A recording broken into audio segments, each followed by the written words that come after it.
Sinandala ng Hinebra sila Justin Brownlee at Scottie Thompson sa crunch time. Pinaghatian nila ang huling 12 puntos ng Gene Kings sa natitirang 6 na minuto ng laban, upang makuha nila ang panalo sa pivotal Game 5 at makalapit sa inaasam na kampyonato. Basta't hindi umaabot ng 80 puntos ang TNT, ay tiyak na ang tagumpay para sa buong barangay. Sa kanilang laban kagabi, ay ibinigay ng mga hari sa TNT, ang pinakamababa nilang puntos sa buong serye. Sinalubong ng Hinebra ang tropang Giga, ng 12-2 run, sa unang 6 na minuto ng third quarter, upang maitabla ang talaan. Matapos na matambakan ng 10 puntos, sa first half, 16 na puntos, ang kinamada ni Magic Brownlee sa second half, kaya naman hindi na nagawang makalayo pa sa kanila ng tropang Giga.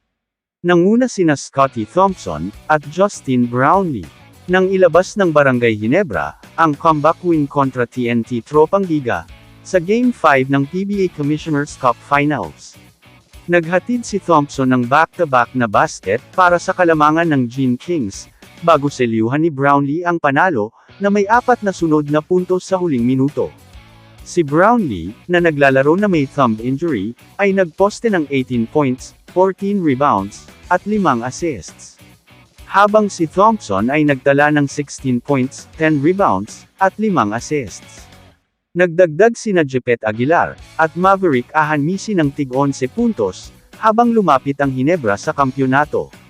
Pinangunahan naman, nina Ronde Hollis Jefferson, at Ray Nambatak, ang TNT na may tig-19 points. Ngunit nahirapan ang tropang Giga, matapos manguna ng 10 puntos sa first half. Ayon kay Barangay Hinebra San Miguel Troy Rosario, importante sa koponan ang kanilang depensa, na nagpapanlo sa kanila. Bibitbitin ng Jeans ito, para sa susunod na game.